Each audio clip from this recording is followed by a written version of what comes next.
4강 시작하겠습니다. 지난 시간에 여러분들 질문에 대한 답 먼저 하겠습니다. 행복의 조건에는 어떤 것들이 있나요? 얘기해서 우리가 지금 배우고 있는 이 붓다의 말씀에서를 주로 참조해서 정리해 보면 이렇게 될 수 있습니다. 우리가 행복하지 않은 상태는 이런 것들이 마음속에 심하게 작동하고 있는 상태, 불심에 막 탐욕이 있거나 또는 마음속에 분노가 막 끌어오르거나 또는 게으름과 졸음에 빠져 있거나 나태하거나 또는 불안과 회한, 과거에 대한 후회 속에 빠져 있거나 의심이 있으면 행복하지 않는데 감각적 욕구 충족으로 어느 정도는 이것들을 해소할 수 있다. 근데 감각적 욕구 충족에는 한계가 있다. 이거는 이제 6장에서 공부를 할 거예요. 습관화와 중독의 한계가 있고 달콤하지만 위험하다 이렇게 얘기하고, 그 다음에 우리가 지금 4장에서 배운 게 조화로운 인간관계 속에서 행복을 찾을 수 있다. 가족이나 스승, 친구, 직장, 정치적인 맥락 속에서 이것을 얻으면 행복하냐면은 어느 정도 행복하지만 좀 더 내적으로 행복하려면은 마음을 개발해야 된다. 명상을 통해서 물론 명상만 하는 것도 아니고 여기에 이 명상 직전에 고시를 한다든지 계를 지킨다든지 이런 것들도 들어가겠죠. 그런 것들을 포함해서 마음을 개발하는 일, 그 다음에 궁극의 행복으로서 이것을 통해서 동요됨이 없는 해탈을 경험하거나 열반을 경험하는 것을 마지막 행복이라고 한다. 이거 지금 우리가 배우는 전체적인 내용하고 연결되어 있으니까 이제 4장 마지막 배우고 5장하고 7, 8, 9장 배우면 이제 여기에서 말하는 행복의 조건에 대한 얘기들을 알 수 있을 겁니다. 여기에 빠져 있는 것이 많이 있죠. 우리가 추구하는 것이. 여기서 직장이 있으니까 경제 활동을 하는 것은 행복의 조건 중에 하나로 들어갑니다. 필요한 조건이죠. 필수적인 조건. 가족관계도 중요하고, 그 다음에 학력은 어떠냐. 학력은 직장을 얻기 위한 방법이니까 학력 자체가 행복하기 위한 조건의 직접적인 원인은 되지는 않는다고 하는 연구 결과들이 있어요. 그 다음에 건강은 어떠냐. 건강도 중요한데 건강하다고 꼭 행복한 것은 아니에요. 건강하지 않으면 불행할 수는 있어도 건강하다고 행복한 것으로 직결되지는 않습니다. 여러분들 지금 몸 아픈 데 없다고 막 행복하고 그러지는 않잖아요. 그죠? 병원에 안 가는 사람들이 훨씬 많은데 그 사람들이 다 행복하지는 않잖아요. 그리고 다양한 방식으로 행복에 대한 연구를 심리학적으로도 하고 있고, 불교는 불교 나름대로의 시스템에서 하고 있으니까 나중에 이제 한번 여러분들이 공부할 기회가 있으면 긍정심리학이라는 과목도 한번 들어보고, 심리학에서는 어떻게 행복을 추구하는가 들어보면 연결시킬 수 있는 고리들이 있을 겁니다. 종교는 행복할 수 있어요. 종교를 얻으면은.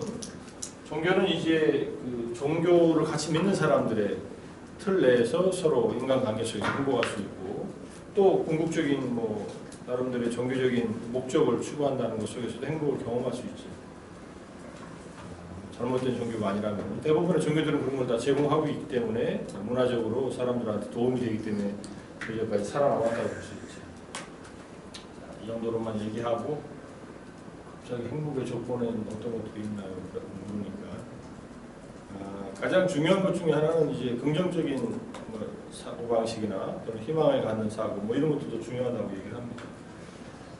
행복의 조건이라는 책의 제목이 있을 거예요. 하버드 대학의 한 70년 이상을 종단 연구, 70년을 한 그룹의 하버드 졸업생들을 대상으로 70년 이상을 쭉 연구해온 프로젝트가 있어요. 그걸 보면은 완전한 행복이라는 책도 있고 행복의 조건이라는 책도 있고 그 연구 성과들을 소개한 게 있으니까 여러분들 관심 있어 한번 읽어보세요. AI와 불교의 관계가 어떻게 되나요? 기본적으로 인공지능 AI는 생명 있는 존재는 아니다. 생명이 있는 것처럼 활동을 하지만 우리가 쓰는 컴퓨터가 생명이 있다고 생각하지는 않죠. 그죠? 컴퓨터는 소프트웨어를 넣고 우리가 여러 가지 프로그램을 그래서 그 위에다가 작업한 것들을 저장하고 있다가 보여주고 이런 것들을 하고 요즘에는 너무 많은 일을 하니까는 마치 뭐가 있는 것처럼 생각되지만 AI 자체가 갖게 된 것은 생명 있는 존재는 아니고 인간의 지능과 의지에 근거해서 AI를 개발하고 있죠, 실제로. 그걸 넘어서 있지만 많은 부분에서 알파고 여러분들 알파고 바둑두는 거 보면 알겠지만 알파고를 개발한 사람들의 실력을 훨씬 넘어서고 있다고 볼 수도 있겠죠. 근데 어쨌든 인간과 연결되어 있다는 점에서는 인간의 업과 연결될 수는 있습니다. 요즘에 이제 문제가 되는 것이 자율주행 자동차가 다니는 AI의 힘에 의해서 얘가 사고를 내면은 누구의 책임이냐? 자율주행 자동차를 운행하고 있는 회사의 책임이냐? 옆에 앉은 운전자의 책임이냐? 운전자는 자기가 뭐 브레이크를 밟을 수도 없고 그렇다면은 자기 책임이 아니겠지만, 그래서 이 책임 문제의 소재가 사실은 좀 심각해요. 이런 문제들은. 근데 앞으로 더 많은 우리가 예상치 못했던 더 많은 문제들이 생겨나겠지만, 어쨌든 인공지능이 반열에 올 수 있다. 이게 무슨 반열인지 모르지만 무슨 뜻이에요? 무슨 반열인 것 같아요? 이 질문은 깨달음의 반열이라는 뜻인가? 한 스님이 소프트웨어를 개발했던 스님 지난주에 명상과 깨달음이라는 포럼을 지난주 토요일에 했는데 AI 질문이 나오는 AI도 깨달을 수 있다고 질문이 나오니까 AI한테 그런 거 불가능하다고. 인간이 프로그래밍 한 것과 제로와 0이라고 하는 두 가지 이것을 가지고서 프로그램을 짜잖아요. 기본적으로 AI의 모든 속성들이 그러니까. 근데 이 제로와 0을 뛰어넘는 게 깨달음의 경험이기 때문에 AI가 깨달음을 얻는다는 것은 어렵다. 깨달음에 이르는 여러 가지 유사한 길들을 AI로서 프로그래밍 할 수는 있어요. 인간이 이해하고 경험한 만큼은 뭐 그걸로 좀 점검할 수는 있죠. 조금 쉽게 해석되어 있는 교재나 책, 내가 쓴 초기불교산 책이나 또는 가르침을 배우다 일창스님 이런 책들, 참고문헌에 있는 책들 중에서 뭐 도서관에 가고 찾아보고 아 이건 읽을만하다 하는 거, 여러분들이 경전을 읽고 바로 이해하는 것은 쉽진 않아요. 경전 용어 자체가 상당히 쉽지 않습니다. 경전 번역도 사실은 내가 초기불전연구원에 나와 있는 번역을 주로 올렸는데 한국 빨리 성전협회에서 번역한 그 번역들도 참조해서 같이 대조해 보면 도움이 될 겁니다. 자유명상을 이성을 향해서 하지 말라고 말씀하셨는데 왜 그런가요? 그 이유는 여기 이렇게 있어요. 이성으로 생각되는 대상에게 성적인 욕망, 이 애정, 가래를 일으킬 수 있기 때문에. 그래서 이게 지금 청정도론에 이렇게 나와 있어요. 자애는 복리의 형태로 일어나는 것이 특징이다. 복리라는 것은 이익이에요. 누군가에게 이익을 주려고 하는 것. 복리를 가져오는 역할을 한다. 증오를 조복함으로 나타난다. 증오를 가라앉혀요. 조복이라는 말도 어렵죠. 중생에 대해 사랑스러움을 보는 것이 가까운 원인이다. 사랑스러운 사람에게 그래서 자의 마음을 잘 일으킬 수 있다. 악의, 분노를 가라앉힐 때 성취하고 가래를 일으킬 때 실패한다. 그래서 이 가래를 일으킬 때 실패하기 때문에 이성으로 생각되는 대상을 향해서 하지 않는 겁니다. 모든 이성한테 하지 않는 게 아니에요. 아들이 어머니한테 할 수 있죠. 어머니가 아들한테 할 수 있고. 뭐 서로 이성으로 생각하지 않으면. 또 한 가지는 동성애자의 경우에는 동성애로서 애정을 느끼는 동성한테 하면 안 됩니다. 그럴 경우에. 원칙이 그래요. 이 말 잘 이해해. 이성한테 하지 말라고 한 이유는 이 애정에 빠지기 때문에. 애정은 주로 남녀 간에 일어나지만은 우리는 남녀 간에만 사랑을 느끼는 게 아니에요. 성적 욕구를 느끼는 게 아니라 동성 간에도 얼마든지 느낄 수 있어요. 양성애자들도 있을 수 있어요. 얼마든지.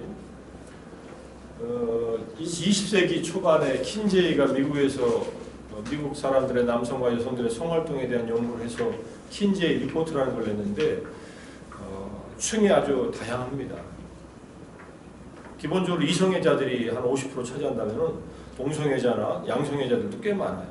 그 지금부터 한 100년 전에 미국에서.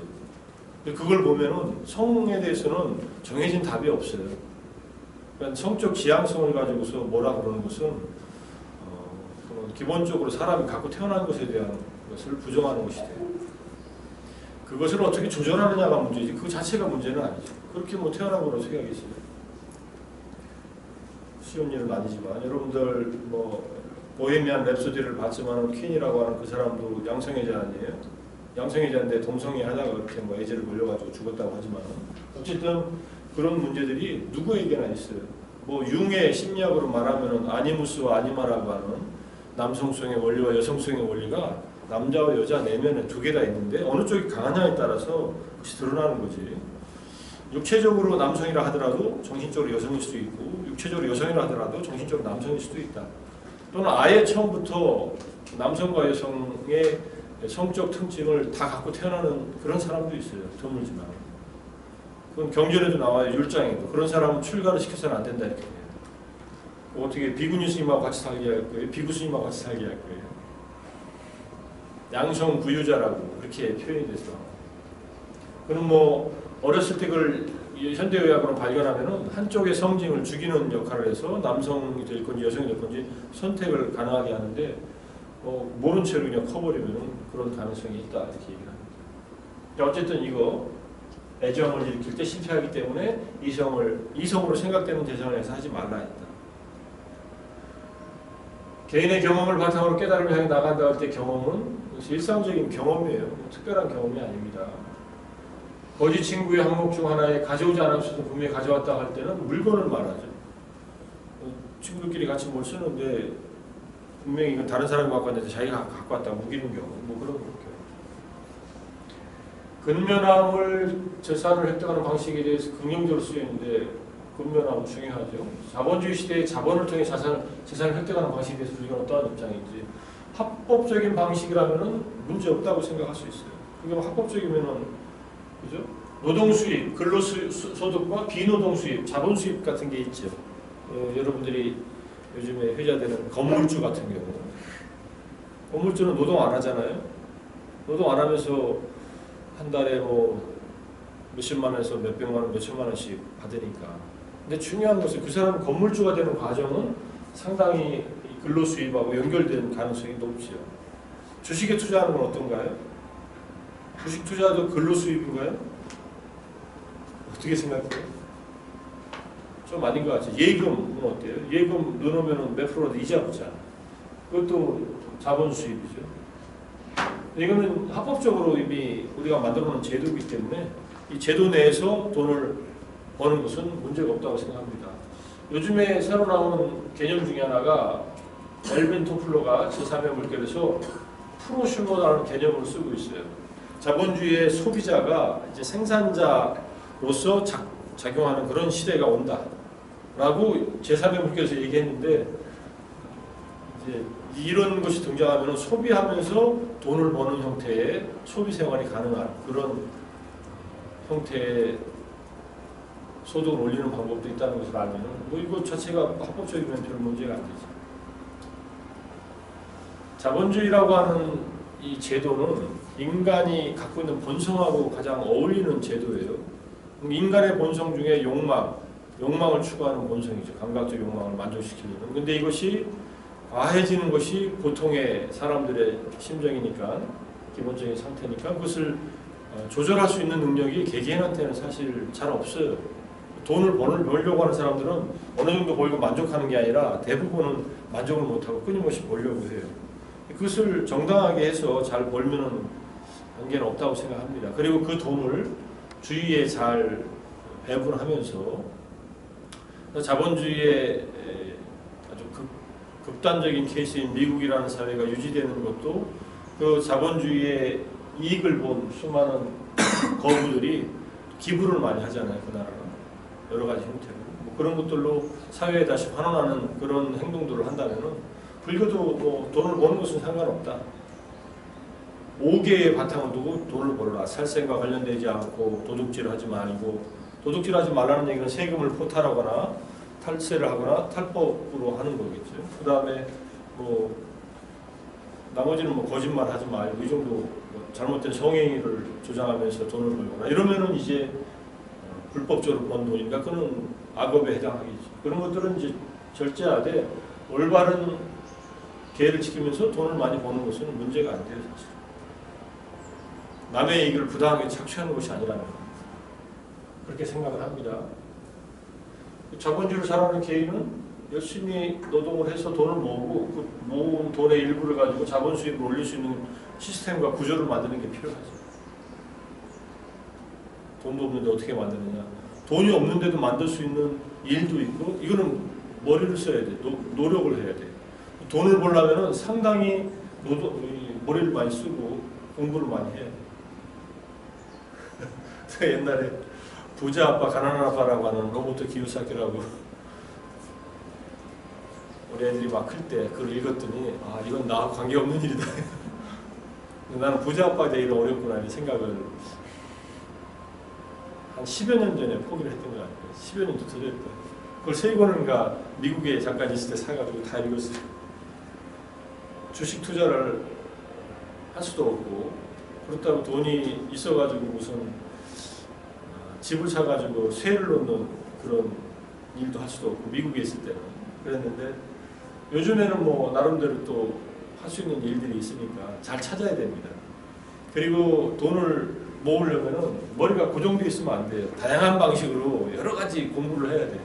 그리고 돈을 번 사람들의 얘기를 많이 들어야 돼요. 돈을 안 번 사람들이 아니라. 근데 그 사람들은 잘 얘기를 안 해줘요. 기업 비밀이라고. 그러니까 부자를 만나서 점심을 사줘라. 그래서 오렌 버핏과 점심 한번 먹는데 수십억 원 돈을 내고 먹는 거예요. 그 사람하고 점심 한번 먹으면서 수백만 불을 내고 먹으면은 그것보다 더 큰 이익을 얻을 수 있는 투자의 정보를 얻을 수 있기 때문에. 오렌 버핏은 그 돈을 자기가 쓰지 않잖아요. 어느 단체에 기부하고 그렇게 알고 있는데. 그러니까 그런 어떤 돈 버는데도 지혜가 필요한 거죠. 자, 한번 여러분들 프로슈머라는 말을 잘 생각하고 있어요. 여러분들이 그런 자본주의 사회에서 돈을 빨리 버는 방법을 알 수 있는 길도 있습니다. 별로 자기 자본 많이 필요 없이. 그런데 열심히 뭔가를 해야 돼요. 아무것도 안 하고 그냥 돈이 들어오진 않아요. 이 자본 수입을 올리려고 해도 집을 사려고 해도 최근에 이제 집값 여러 가지 정책 때문에 뭐 갭 투자하는 사람들이 다 망했다고 하는데 그렇게 망하지 않아요, 쉽게. 잘못한 사람들이 망하지. 일본의 집값이 한 20년 떨어졌거든요.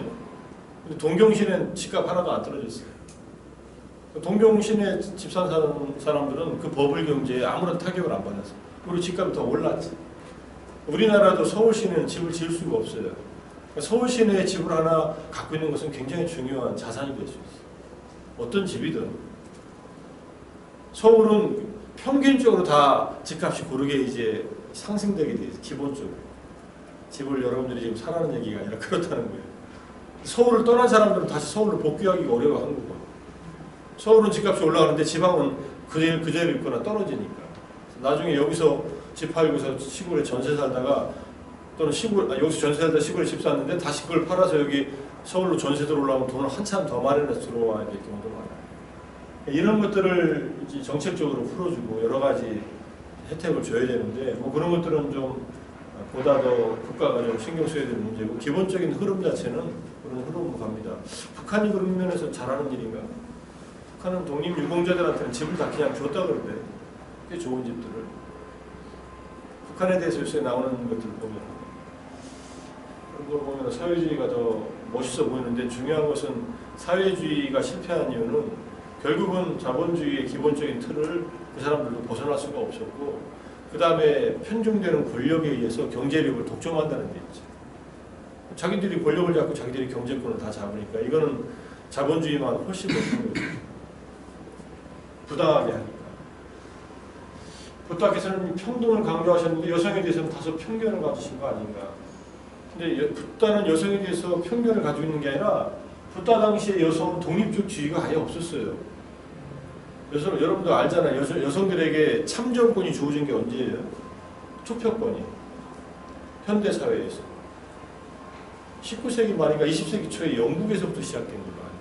미국도 이거 이루려고 1940년대에 막 데모하고. 여성들은 어렸을 때는 부모에게, 결혼해서는 남편에게, 나이 들어서는 아들에게 의존된 삶을 살라. 이게 만우법전에 있는 여성에 대한 지위에 대한 얘기예요. 내가 이거 보고서 이제 이걸 좀 찾다가 여성 사띠라고 하는 제도가 있어요. 끔찍한 제도지만 빨리의 사띠가 아니라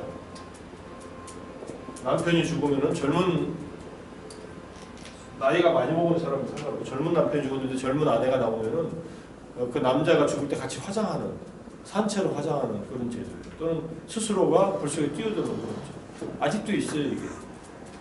젊은 여성이 혼자 남아있으면 다른 남성들한테 위험하다고 생각하는 이런 남성 위주의 사회가 아직도 이런 이거 팔리오로 사띠는 마음챙김인데 산스크리트로 사띠는 진실한 사람, 올바른 사람, 뭐 참된 사람 이런 뜻이래요. 여성들을 죽이는 일. 그런 일은 불교에서는 당연히 반대했겠지만 어쨌든 여성의 지위가 없던 시대에 여성 출가를 허용했다는 것은 획기적인 사건이라고 볼 수 있다. 현대적인 입장에서 보면 여전히 여성 차별적인 요소가 있다는 점은 뭐 분명히 이해할 수 있지만 당시의 사회 분위기나 2600년 전의 시대 분위기에서는 굉장히 혁신적인 생각이었다. 이렇게 볼 수 있습니다.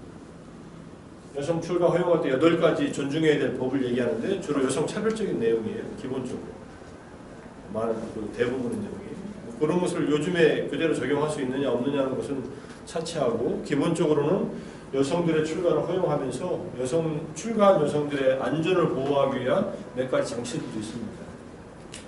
그런 것들이 있으니까 너무 그렇게 요즘의 시각으로 2600년 전의 사회상을 판단하는 것은 좀 시대에 안 맞을 수도 있어요. 남편과 부인이 지켜야 할 상호 관계에서도 여성을 남편과 독립적인 인격으로 받아들이고 대화하시는 걸 알 수 있는데 여성은 어떤 존재로 생각했는지 아까 얘기한 거 같습니다. 여성이 아란이 될 가능성으로 여성 출가 허용한 정도 여성의 훌륭한 점도 많이 찬탄하고 여성의 문제점도 얘기하고 남성의 문제점도 얘기하고 인간으로서 다양한 문제점과 좋은 점이 있을 수 있으니까 얘기하죠.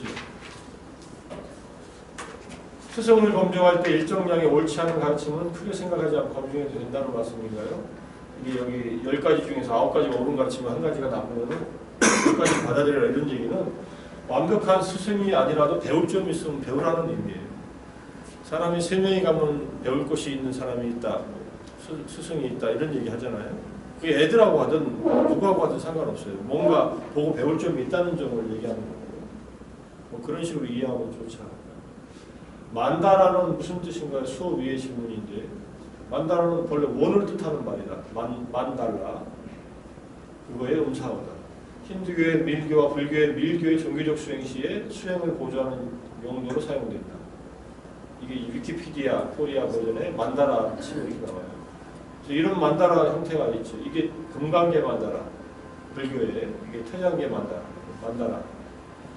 원 같은 걸 통해 가지고 이 둥근 원 속에 그래가지고 도형을 그려가지고 일종의 깨달음의 세계 같은 것을 표현하는 방식입니다. 융도 자기 만다라를 그렸죠. 가운데 셀프, 리얼 셀프, 빅 셀프가 있고 그 다음에 거기 아니무스 아니와도 있고 뭐 에고가 맨 바깥에 있는 그런 만다라를 그려서 내면의 진정한 자기로 도달하는 개별적인 자기로 도달하는 것을 얘기하죠. 여기 불교로 보면 이 가운데 있는 핵심된 부처님 대일열의 법신부를 향해서 여러 불보살들이 둘러싸고 있는 모습으로서 불교의 교리, 금강승, 티벳 불교의 교리를 도형화한 겁니다. 이렇게 이해하면 되겠어요? 자, 오운에 대해서 생각하는데 확인해 주십시오. 오운은 바로 나라고 하는 의식작용입니다. 그게 아니라 오운은 물질과 정신인데 자아와 동일시되는 정신과 물질의 현재 우리 자신들을 말한다 이렇게. 의식작용이 아니에요. 오운 중에서 식이 의식작용이지. 색주상행 식이. 그리고 9장에서 자세히 설명할 거니까 적당히 하고서 넘어가겠습니다. 자아관념, 오운에 대해서 나라고 생각하는 관념은 허구지만은 이 자아관념을 나다, 자아다 이런 것을 붓다는 필요할 때 집착 없이 사용했다 이렇게 무지하지 않게 집착 없이 언어를 도구로서 사용했다 이렇게 얘기를 합니다. 나라는 자아관념이 무의미하다는 것입니까? 무의미한 게 아니라 나는 허구다라는 거예요. 그런데 허구라고 하더라도 나라는 용어를 쓸 수는 있다. 필요상. 이렇게 말하고 경험하는 것을 나라고 할 때 그런 나는 그런 말을 써야죠. 이 오운이 말한다 이렇게 하면 좀 이상하잖아요. 근데 실제로 보면은 오운이 작동하는 것이고 나라는 것은 편의상 붙인 이름에 불과하다 이렇게 이해해야 된다. 그 땅에 인간을 뛰어넘고 신을 뛰어넘은 존재인지 인간과 신을 뛰어넘은 분이다라고 설명이 나옵니다. 오운의 한계 내에서 붓다를 파악할 수 없다 이렇게 나와요. 10장에서 공부하니까 그때 가서 봅시다. 마음으로부터 자유가 감정으로부터 해탈한 상태인가. 감각과 감정은 주어지는 것이에요. 이거는 벗어나기 어렵습니다. 그냥 주어져 있어요. 괴로움, 즐거움, 무덤덤함 이런 감각들 또는 감정들은 그냥 우리가 결과로서 받아들이는데, 감정 다음에 즐거움에 대해서는 탐욕이, 괴로움에 대해서는 분노가, 무덤덤에 대해서는 무지에 빠지지 않는 것이 중요하다. 그래서 감각 또는 감정 다음에 즐거운 감각이나 즐거운 감정 다음에 그것을 더 바라는 욕심, 괴로운 감각이나 통증 같은 것에 대한 분노, 이런 반응, 보통 탐욕이나 분노를 감정적 반응이라고 하는데, 그 뿌리가 되는 즐거움이나 괴로움은 어쩔 수 없지만 2차적인 반응은 우리가 조절해야 된다, 이렇게 얘기하는 거예요. 무덤덤함에 대한 무지에 빠지지 않는 것, 무덤덤함에 대해서는 이 정도면 괜찮다라고 하는 무지에 빠진다. 그래서 거기에 빠지지 않는 것이 중요하다는 얘기입니다. 현생에서 어리석음과 갈망을 극복한 상태에서 사후로 간다면, 현생에서 어리석음과 갈망을 극복하면 사후로 가지 않아요. 다음 생이 없어요. 다시 윤회하지 않아서. 극락세계, 이거는 한번 설명했죠. 이거 똑같은 질문 또 한 것 같아요. 극락세계에 가는 존재들은 아미타불이 만들어놓은 그 세계에, 아미타불이 그 세계에 태어나는 사람들을 가르치기 위해서 그 세계를 만들어놨지, 완전히 깨달은 아라한들은 극락세계에 갈 필요도 없어요. 극락세계는 윤회하는 세계도 아니에요, 사실은. 독특한 세계입니다. 이게 실제 한다면 모두가 보기에 정말 좋은 말씀이어도 누군가 자신에게 손해라 하여 따르지 않을 수도 있다. 당연히 그렇죠. 부처님 말도 자신에게 손해가 되고 이익이 되는지 따져보고 믿으라. 근데 지금은 손해가 되는 것 같은데, 진짜 내면을 보면 이익이 되는 가르침들이 있죠. 지금 이익이 되는 것 같은데 손해가 되는 가르침도 있어요. 물론 부처님 가르침 속에 있다는 얘기야. 부처님 가르침을 보다 보면은 이건 지금 나한테 보시하라 그러면 당장 나한테 손해나는 것 같잖아요. 내가 남을 위해서 내가 갖고 있는 돈을 써버린다 그러면 내 주머니가 가벼워지잖아요. 근데 더 길게 생각하면은 그것은 엄청난 결실, 엄청난 나중에 결실을 가져다주는 그런 투자다. 이렇게 하면은, 그걸 믿는다면은 큰 이익이 되는 거죠. 동물들한테 보시면 100배의 보답이 예상되고, 계를 지키지 않는 그런 인간들한테 보시라면 1000배. 잘 계산해요, 여러분들. 그래서 100원 주면은 1000배면 얼마예요? 1000원이면은 100원에 1000원이면 1000배면은 100원에 100배면 10만 원인가? 1000원 정도 주면 한 100만 원 정도 생깁니다. 1000, 만, 10만, 100만. 그러니까 근데 그 돈이 언제 생길지가 좀 궁금하죠. 그것만 딱 알면은 딱 당장이라도 보시 안 할 사람이 없죠. 근데 부처님은 그걸 보니까는 보시를 하라고 한 거예요. 보시한 사람이 손해나게 하려고 하는 게 아니라 보시를 한 사람에게 이익을 주려고 보시를 하라고 한 거지. 나중에 그것도 웰라마경이라고 5장에서 공부합니다. 교수님이 기독교나 타종에 대해서 배타적인 의견을 가지고 계신 것 같은데 그런가요? 내가 종종 뭐 신에 대해서 얘기를 하지만 그건 불교 입장에서 볼 때 또는 창세기에 해석하는 것을 볼 때 문제가 있다는 얘기를 하는 건데, 배타적이진 않아요. 뭐 기독교를 믿는 사람한테 왜 배타적이, 나만 불편하게 같이 일도 잘하고 그래요. 그렇지만은 신은 없다고 하는 불교의 기본 입장을 설명하다 보니까 이렇게 얘기를 한 거지. 그렇다고 교회 가서 신은 없는데 왜 믿냐고 그러고 싶지도 않고, 그 사람들이 있다고 믿는데 뭐 어쩌겠어요. 절에 와서 공문사에 와서 땅 밟게 한다고 기독교인들이 와가지고 그러는 거하고 비슷하잖아요. 불교는 그런 일은 안 해요. 그렇지만은 그렇다고 신을 인정하는 것도 아니에요. 하지만 그걸 믿는 사람의 마음을 부정할 필요는 없죠. 부정할 수도 없고.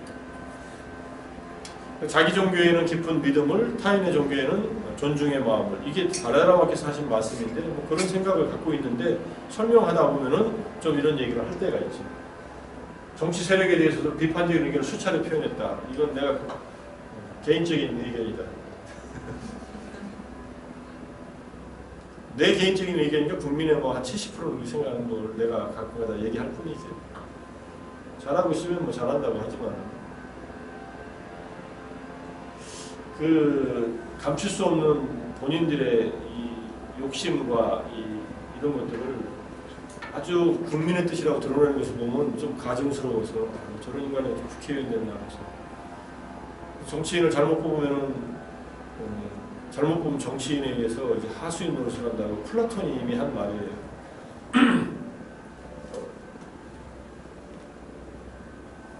감흥을 하는 말이 나오는데 감흥을 하는 말은 우다나라 그래요. 이런 경전야에 따로 있어요. 감흥을 인식구라고 제자가 질문 없이 붓다 스스로 선정이나 깊은 사색에서 나와가지고 스스로 말씀하신 것을 감흥의 말씀이다 이렇게 얘기합니다.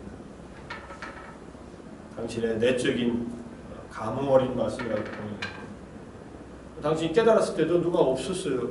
당신 혼자서 그런 말이 나와서 말로 했는지 마음속으로 생각했는지 몰라. 두 개는 같은 얘기예요. 생각한 것도 이제 언어로 하면 말이니까. 이런 것을 부처님이 종종 얘기합니다. 대부분은 질문하는 것에 따라서 대답을 해줘요.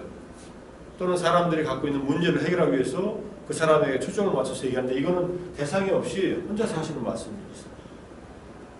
나중에 이제 이걸 듣고서 이제 제자들이 이제 또 여러 가지 가르침을 듣지만 부탁께서 말하거나 행하신 것에 대해서 안 좋게 보거나 이해하셨던 적이 있나요? 내가 한번 얘기했잖아요. 앙굴리말라의 교화 시기 왜 999명을 죽일 때까지 부처님이 그렇게 계셨어야 하나. 같은 지역에 계셨는데 코살라국에 죽일 때 부처님 왔다 갔다 하셨는데 알고 계셨을지도 모르지만 딱히 얘기는 없습니다. 단지 그날 아침에 앙굴리말라가 첫 번째 만나는 사람의 앙굴리말라의 어머니인데 어머니를 죽이면 이제 마지막 앙굴리말라는 1000명을 죽이게 되고 자기는 깨닫는다고 착각하고 있는데 어머니를 죽이면 금생에는 더 이상 교화가 안 되겠구나. 보니까 지금 이제 교화할 만한 때가 돼서 나타나신 것은 뭐 나름대로 이해는 하는데 그다음 설법의 결심에 이르는 과정 약간 의아해요. 부처님은 수많은 중생들을 고통을 벗어나게 하기 위해서 연민심으로 그렇게 오랫동안 보살을 했는데 깨닫고 나서 보니까 중생들의 삶이 당신의 깨달음과 반대되는 삶을 살아요. 욕망에서 벗어나는 것을 통해서 분노나 욕망이나 무지에서 벗어나서 열반을 얻었는데 중생들은 욕망을 탐닉하고 분노에 빠져서 살거든요. 야, 이렇게 내가 얘기하는 것은 저 사람들한테 이해도 안 되고 괜히 나만 수고롭게 하고 번거로워지는 거 아닐까? 이런 생각을 하셨다는 거예요. 그래서 잠깐 계셔요. 그때 범천이 나타나서 부처님 법을 전하지 않으면 법을 들었을 때 깨달을 수 있는 중생 중에 타락할 수 있는 사람도 있으니까 법을 설해 주십시오. 이렇게 얘기했다는 거예요. 3번이나 그것도 약간 이상하죠. 근데 그거는 이제 설명은 있어요. 주석서에 나름대로 부처님의 어떤 특징이 나타나는 구절이기도 하지만 그런 것들이 안 좋게 생각한 건 아닌데 왜 이러셨을까 이런 생각이 들 때가 있습니다. 자신이 직접 경험할 수 있는 것을 근거로 삼으라 했는데 올바르지 못한 마음으로 스스로 지각을 왜곡시킨다 해도 이 방법이 유효할까요? 우용할 수 있죠. 이거는 올바르지 못한 마음, 즉 탐욕, 분노, 무지에 의해 이런 마음에 의해 지각이 왜곡되어 있다면 경험을 잘못 판단할 수 있기 때문에 이건 조심해야 됩니다. 그러니까 최소한 자기 일어나고 있는 사태에 대해서 좀 분명하게 볼 수 있는 눈이 있어야 돼요. 그런 눈이 약하지만은 누구에게는 어느 정도 있기 때문에 자신의 직접 경험을 의지해가지고 이제 그걸 판단의 근거로 삼으라 이렇게 얘기하는 거죠. 그래서 깔라마 사람들한테 얘기할 때 당신들이 탐욕 부릴 때 마음이 편했습니까? 불편했습니까? 불편했습니다. 이렇게 얘기하거든요. 당연히 욕심이 막 많은데 욕심을 이룰 수 없으면 불편하잖아요. 그 경험을 가지고 탐욕을 버리십시오 이렇게 얘기합니다. 여러분들이 화를 낼 때 마음이 편했습니까? 불편했습니까? 불편했습니다. 그럼 그런 분노를 버려야죠. 이렇게 무지에 빠졌을 때는 어땠습니까? 불편했습니다. 탐진치를 버리세요. 이렇게 간단한 원리로 얘기한 거예요. 이렇게 간단한 내용도 있지만 더 복잡한 내용들도 있습니다. 좀 더 깊게 생각을 해봐야죠. 인간의 이 지각이 왜곡되는 문제를 스스로가 파악하지 못하면 아주 오랫동안 자기를 정당화하면서 잘못된 일을 계속 반복할 수도 있다. 그래서 이제 알고서 잘못한 것과 모르고 잘못한 것 어떤 것이 죄가 더 큰가 업이 더 큰가 이렇게 생각해봐요. 어떤 것이 잘못인 줄 모르고 계속 반복을 해요. 그러면 그 잘못이 아니게 될까요? 잘못인지 모른다고 해서? 그렇지는 않죠. 의도를 갖고 했다면 잘못은 잘못이. 앙굴리말라 999명을 죽이는 것은 이거는 살인이라고 생각하기보다는 자기가 깨닫는 방법이라고 생각했던 거예요. 스승에서 잘못된 왜곡된 지각이 생긴 거지. 근데 이건 잘못된 거죠. 살인은 살인입니다. 이건 자기의 무지에 의해서 스승에 대한 맹목적 믿음에 의해서 빠진 함정이었죠. 여기에 딱 대비해 보면은 잘못하는. 그리고 자기의 깨달음에서 남을 해치는 일을 하는 것 자체가 문제시 삼지 않았다는 것은 올바른 기준이 아니죠. 기본 기준이 아니죠. 조금 설명이 됐나 몰라요. 이 질문에 대한 설명.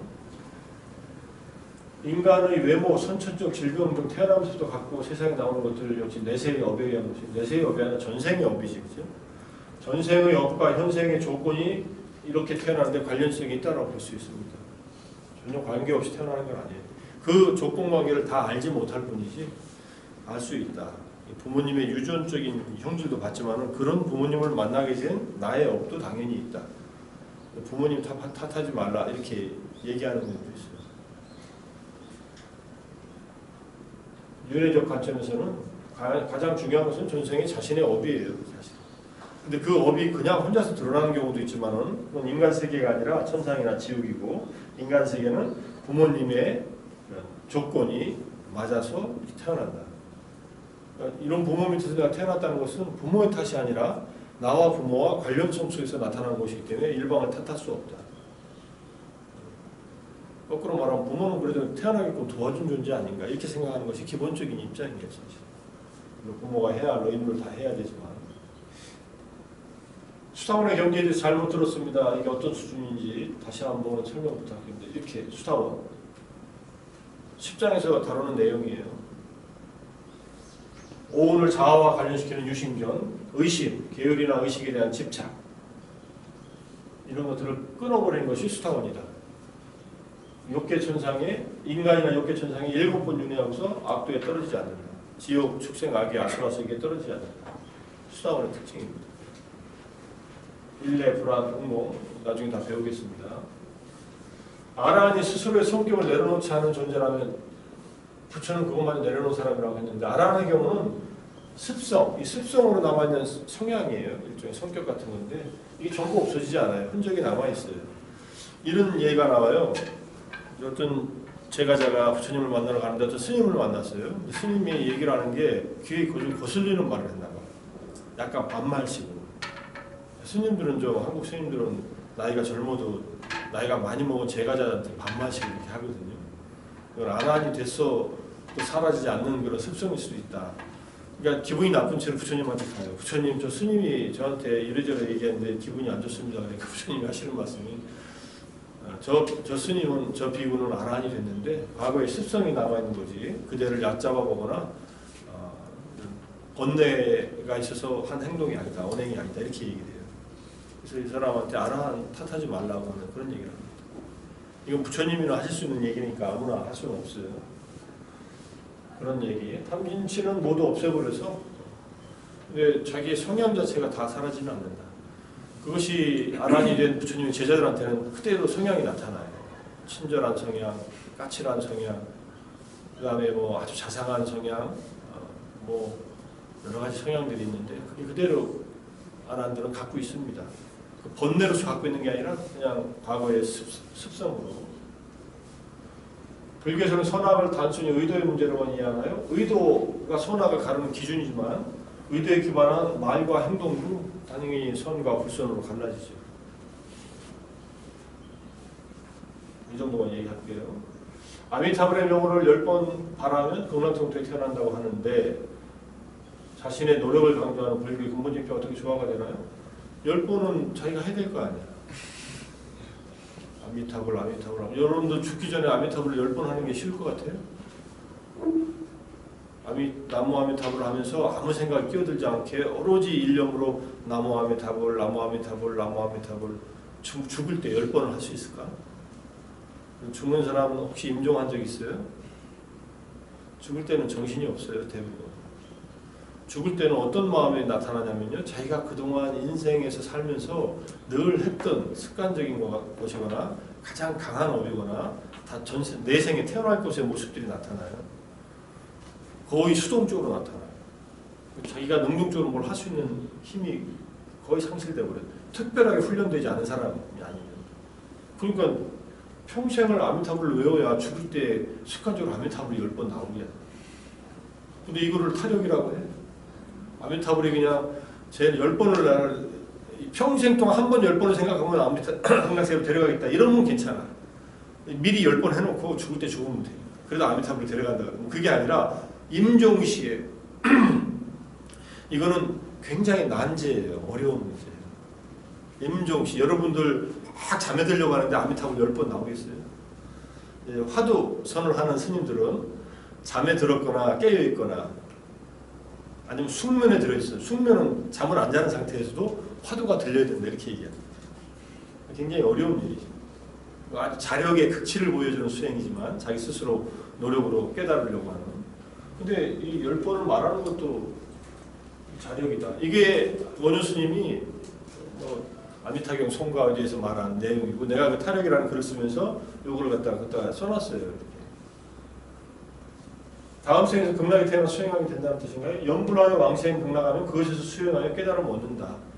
그래서 아미타경인가 관무량수경인가 정토계경 중에 3개가 있는데 그 경전에 보면은 아미타불 극락세계에는 9단계의 연화대가 있다 그래요. 연꽃으로 된 하품하생, 하품중생, 하품상생, 상중하, 상중하에 각각도 상중하 이렇게. 그래서 이 생에 살면서 선업을 많이 닦고 훌륭하게 착한 일을 많이 하면 제일 꼭대기 태어나고 이 생에 살 때는 아주 그냥 잘못 살았는데 그래서 죽을 때 10번 연보를 어떻게 해가지고 딱 이게 사이클이 맞아가지고 거기 태어나면 이제 맨 밑에서부터 다시 시작해서 수행을 하라는 얘기예요.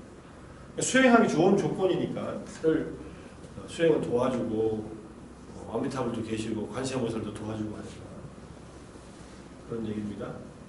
정토 신앙에 의하면 빨리어에서 영문으로 번역된 경들을 읽어보니 한역불경과 내용이 조금씩 다릅니다. 좀 다르죠 사실은. 빨리어 산스크리트 원문을 직접 번역된 한국어 위즈덤 퍼블리케이션 내가 첫 강의 시간에 얘기했던 거에 다 붙어있어요. 여기 빨리어 4개가 다. 그 다음에 초기불전연구원 이거 소개했죠. 한국 빨리 성전협회 대림스님, 감목스님이나 전재선 선생님이 번역한 용어들이 다 있어요. 한역경과 빨리어나 산스크리트 경전과 얼마나 큰 차이가 있나요? 한역경들은 인도에서 나와서 중국으로 와서 한역된 거예요. 기원 1세기부터. 그러니까는 한역된 경전의 원래 원전이 산스크리트어거나 다른 지방 언어였기 때문에 거기서부터 차이가 벌어졌다고 할 수 있죠. 그러니까는 아함경에 같은 경우는 한 60%, 한 70% 내용이 일치하고 나머지 30-40%는 다르다 이렇게 얘기를 합니다. 상당히 같은 버전이라도 한역되는 과정에서 전승된 과정과 이 빨리어로 남겨진 전승이 약간 다를 수 있다. 그렇지만 기본 의미에서는 상당히 유사점이 발견된다 이렇게 볼 수 있습니다. 사회 정의에 대한 얘기. 그래서 민이 적극적으로 정의를 요구하라고 말하지는 않습니다. 정치적으로 부정의를 시정하기 위한 시위, 저술 등의 저항 행동은 어찌됐든 분노의 기반을 두고 있는데 불자들의 정치 행동에 대해서 우리가 어떤 입장을 가지고 있나요? 불교는 확실히 소극적인 것은 사실이에요. 다른 종교에 비하면 사회적인 문제에 대해서.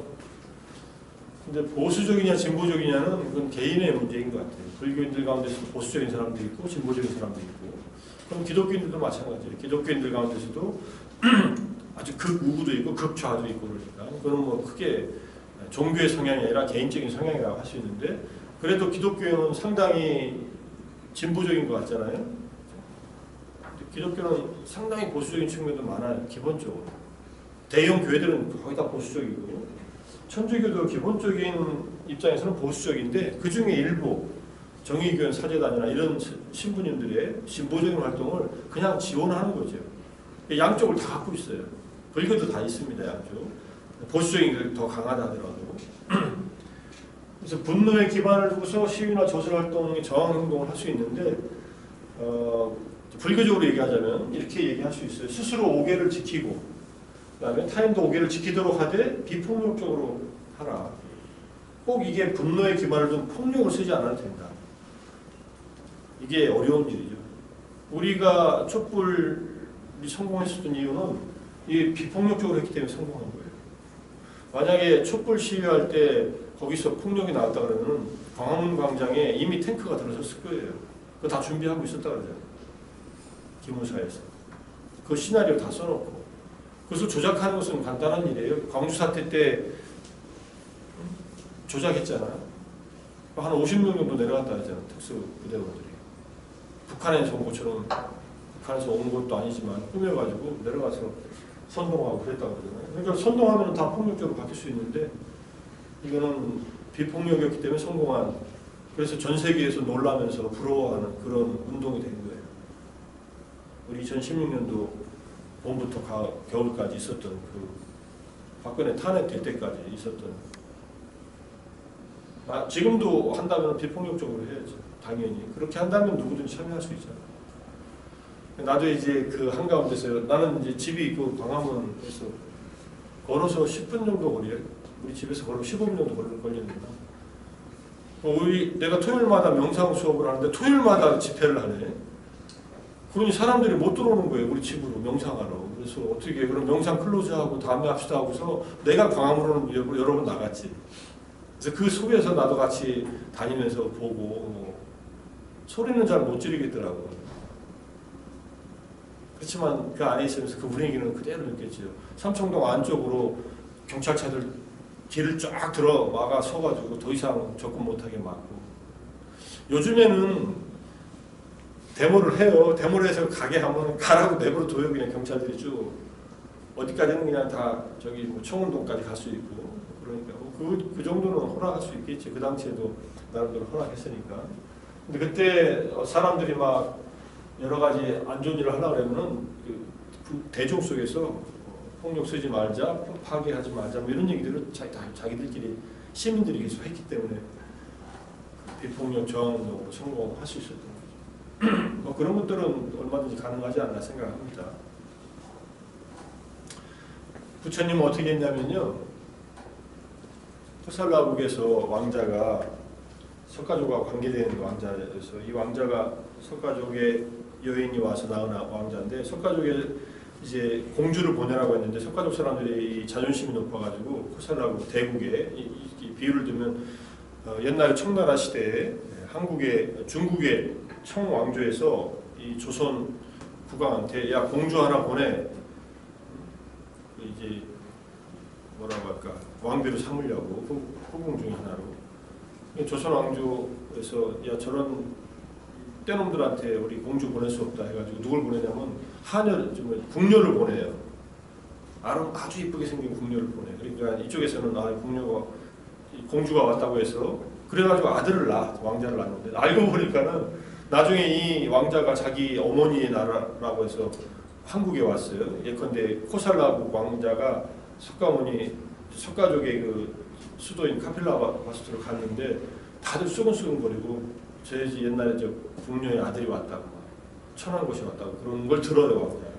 이게 얼마나 화가 나겠어요. 석가족한테 복수하려고 막 돌아가서 나중에 쿠데타를 일으켜서 아버지 왕위를 찬탈하고 석가족을 멸망시키러 군대를 이끌고 갑니다. 그 분노. 그러니까 청나라하고 왕자였던 인간이 이제 조선을 아주 멸족시키려고 전쟁을 일으켜서 와. 부처님이 한 일은 말라 죽은 고목나무 밑에 가서 앉아 있어요. 그냥 길목에서 혼자서. 그러니까 왕자가 가다가, 부처님은 그래도 석가족이지만 존경하는 스승이니까 부처님 왜 거기 앉아 계시냐고 하니까는 친족의 그늘은 시원하다. 그대가 우리 석가족을 공격하러 가는데 그건 부당한 일이다 하면서 이렇게 만류를 해요. 3번까지 그렇게 했다가 4번째는 이제 그만 나가세요.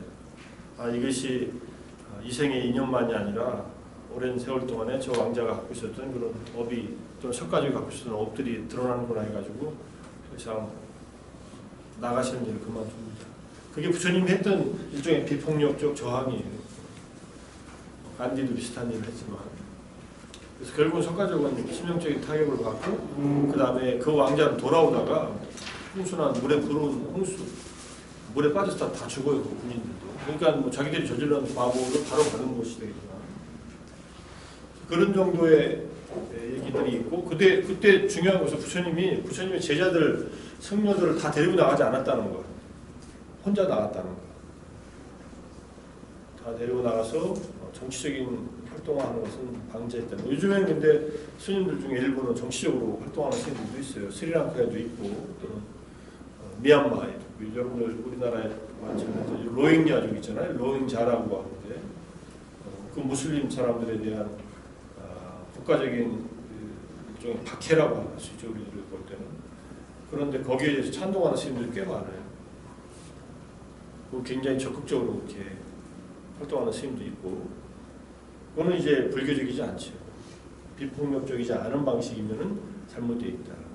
생명을 해치는 방식입니다. 민족주의하고 불교하고 종교하고 결합돼가지고 그런 것들을 나타내고, 동남아에서의 이 불교 국가, 특히 태국이나 미얀마나 스리랑카 이런 불교 국가에서 이슬람 교도들을 대할 때는 상당히 긴장하고 있어요. 원래 인도네시아 이쪽까지, 말레이시아 이쪽까지 거의 불교가 들어갔던 나라들인데 거기 무슬림화돼 있잖아요. 그러니까 자기들도 언제 역사적으로 보면 언제 그렇게 될지 모른다는 것 때문에 굉장히 민감한 사람들이에요. 우리하고는 달라요. 무슬림 얘기하다가 한국에는 이슬람 교도들이 몇 명인지 아세요? 한국에 몇 명이나 될 것 같아요, 무슬림들이.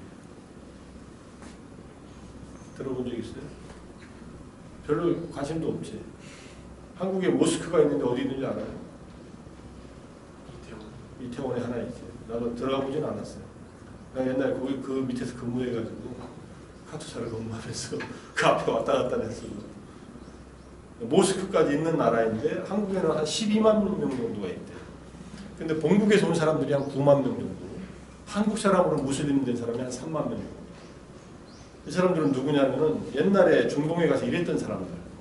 거기서 무슬림을 선택했던 사람. 무슬림이나 기독교나 이 유태교나 이게 기본적인 논조가 같으니까 무슬림은 훨씬 더 보편적이라고 얘기를 해요.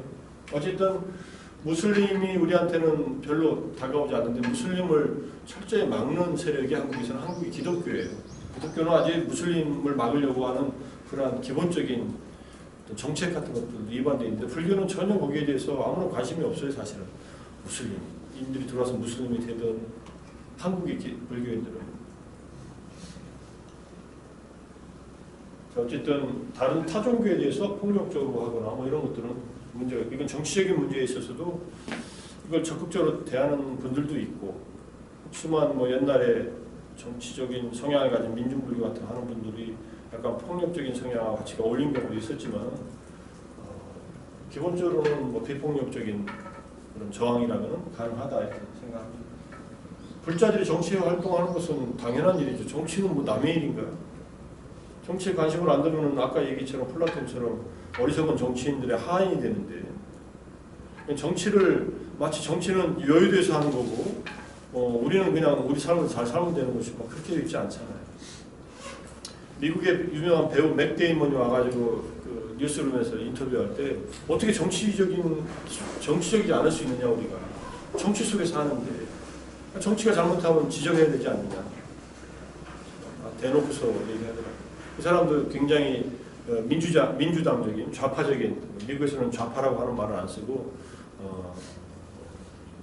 민주당 계통이라고, 진보주의, 민주당은 뭐라 그러지? 리퍼블릭하고 그다음에 갑자기 영어로 생각이 안 나네. 공화당은 리퍼블릭이라고, 민주당은 데모크라트. 그쪽을 이제 우리가 볼 땐 좌파와 우파죠, 기본적으로. 거기서는 뭐 좌파라고 해서 공산당이라고 하는 말은 안 쓰니까. 그런 입장을 가지고 정치활동을 어느 편에 서서 할 수 있죠.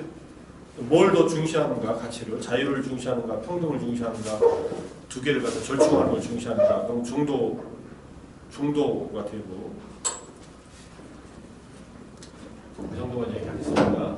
종교 지도자가 제가 보답하는 것도 잘못된 것을 멀리하게 하는, 기본적으로 오계를 범하는 것을 막는 거죠. 살증, 도덕질, 삿대는 거짓말, 문주. 기준은 인간다움의 기본 기준인 이 5가지 도덕적 규범이에요. 여기까지가 여러분들의 질문이고, 명상소감은 격기명상의 소감을 쓰라고 내가 소감을 잘못 보냈잖아요, 그죠? 명상소감이 아니라 그랬더니 이번 시간에는 격기명상을 하지 않았습니다. 뭐 질문을 엉뚱한 걸 하십니까? 하고 땡땡 점도 2개 찍어놨어요. 이 첫 번째 점은 말을 맞는 거고, 두 번째 점은 불만이 있다 이거죠. 불만을 이제 질문이 성의 없게 해가지고 헷갈리게 하고, 그리고 답을 이렇게 써놨었다, 한 줄로. 그런데 다른 모든 학생들은 걷기 명상을 하지는 않았던 것 같지만 교수님이 말씀하시고 나름대로 명상을 수업 시간에 한 걸로 쭉 써놨는데 이 친구는 걷기 명상 하지 않았습니다. 정신 차리십시오. 그래서 내가 재밌어서 써놨어요. 명상이 지나서 허리가 아팠다. 그럴 수 있습니다. 다리를 꼬는 습관은 여러분들 다리 꼬고 앉지 마요. 척추 비틀어집니다. 골반도 비틀어지고. 제일 안 좋은 앉는 방법인데 제일 잘 그렇게 앉으려고 하지. 나중에 이 골반 틀어져가지고 카이로프라틱 열심히 돈 내고 한참 받아야 돼. 한 번 앉으면 그 방법이 편해서 자꾸 이렇게 앉는데 틀어져요. 여러분들 같이 아직 성장기에 있는 사람들 더 빨리 틀어져요. 우리처럼 굳으면 덜 틀어지는데, 그래도 나도 운전을 2-3시간 쉬지 않고 하면은 골반이 아픈데 계속 이렇게 꼬고서 앉아있으면 안 좋잖아요. 그러니까 바르게 앉는 자세를 이번 시간 명상하면서도 익혀라. 자유에 대한 명상, 생각보다 평안한 마음으로 명상을 마쳤다. 명상하면 평온해진다. 죽음에 대한 명상할 때 초반에 더 많은 생각, 감정들이 들었다. 뭐 그럴 수 있죠. 그렇지, 이제 가라앉으면서 공간 감각의 확장 경험을 했다. 죽음 명상은 처음 들어보고 특이했다, 생소했다. 그런 얘기죠. 파일을 걷기 명상이 잘 모르겠습니다. 내가 뭘 안 올렸더라고 쭉 보니까. 그래서 내가 오늘 아침에 올려놓고 왔어요. 내가 58분간 한 거를, 동영상을 옛날에 올렸던 거 ETL에 다 저장돼 있어요. 내가 ETL에 올린 모든 파일이 지금 한 몇 개나 올렸나? 매 강의마다 몇백 개가 되겠구나. 그래서 거의 2010년도 거부터 해서 다 있어요. 찾아내니까 이게 있어서 올렸으니까 삼보 사이버 불교대학에서 강의했던 거 그걸 보세요. 죽음에 대한 명상이 와닿았다. 집중이 잘 되지 않습니다. 졸음이 쏟아. 명상이라니까 생각보다 많은 에너지를 쓰는 해입니다. 실제로 그래요. 그리고 명상을 안 하다가 하면은 훨씬 더 많이 써요. 여러분들 운전 배울 때, 운전을 잘하는 사람은 운전할 때 힘 안 들거든요. 새끼손가락 하나만 가지고 운전할 수 있어요. 위험하죠. 그렇지만 운전을 안 배운 사람들은요, 두 손으로 꽉 잡고도 더 힘이 들어가도 사고 날 위험도가 더 훨씬 높아요. 자기가 뭘 잘하게 되면 훨씬 수월해지는데 잘못하면 어려운 겁니다. 여러분 운동 배울 때도 마찬가지예요. 운동하는 익숙해지려면 얼마나 애를 써요. 근데 익숙해진 다음에는 자연스럽게 운동의 폼들이 나오잖아요. 그거하고 똑같아요. 처음에는, 그런데 명상을 잘하게 되면 나중엔 에너지가 생겨서 처음에는 힘들다가, 자유명상은 상당히 좋았던 경험이었다. 명상을 통해 이런 복잡한 마음을 다스리는 것이 필요할 것 같습니다. 너무 많이 다스리려고 하지 말고 다스리려고 하는 마음을 내려놓고 명상이나 해요. 생각을 많이 했어요. 걸음에 명상하는 사정이 익숙치 않아요. 이 친구는 또 해봤나 봐, 혼자서. 가르치지도 않았는데, 이거 뭐 훌륭한 학생이지만 진짜 했는가 모르겠어요. 근데 실제로 걸으면서 명상하는 것은 처음엔 더 어렵습니다. 근데 나중에 훨씬 더 좋아져요. 아, 걸으면서 얼마든지 명상할 수 있구나. 지금 샌드위치 먹으면서 얼마든지 명상할 수 있어요. 자붐, 부드러움, 입에 넣음, 씹음, 삼킴. 아니, 그게 순서야. 그렇게 하지 말고 지금 편하게 먹고 지금. 제 삶에서 중요한 질문이지만 죽음에 대해서 평소 자제하지 않는 생각이다. 종소리가 명상에 집중하게 된다. 아, 종소리 내가 올린다고 아직 안 올렸네. 잡념을 떨치기 위해 애를 먹었다, 이번 명상에서. 쉽지 않아요. 잡념은 떨치는 게 아니라 알아차리면 돼요. 잡념을 이렇게 흔들어서 떨쳐버려? 머리를 흔들면 잡념이 떨어져 나가나? 물이 떨어져 나가듯이? 잡념은 생기면, 잡념이라고 하면 안 돼. 잡념은 생각한테 잡자를 붙이면, 이게 인간한테 잡자를 붙이면 어떻게 돼요? 잡놈이 되잖아. 그럼 그 사람을 정당하게 평가하는 게 아니잖아. 그냥 생각은 생각이다 이렇게 보고, 생각. 잡생각 하면 없어야 될 생각처럼 느껴지는데, 생각하면 일어난 생각에 중립적인 알아차림을 하는 거예요.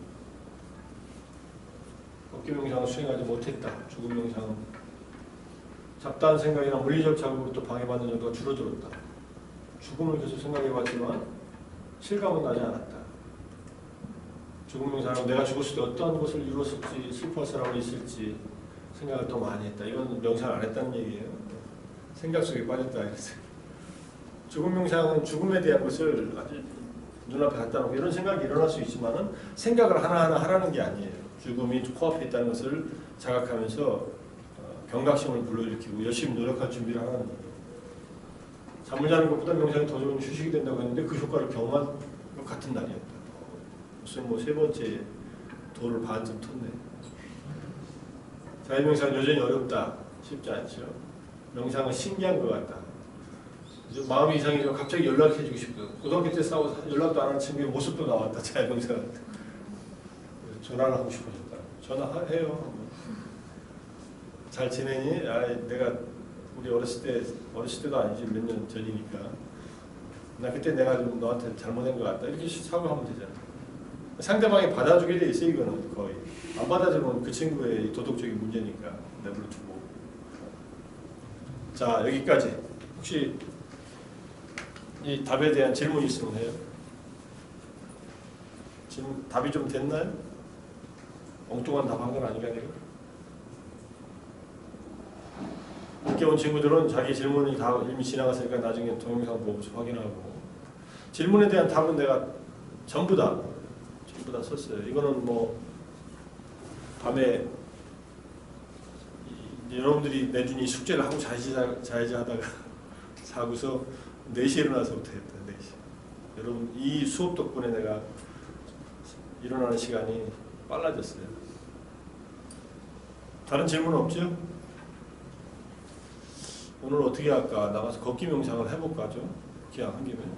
자, 그러면은 걷기 명상 합시다. 지금부터 나가서 1층에 저 밑으로 다 내려와.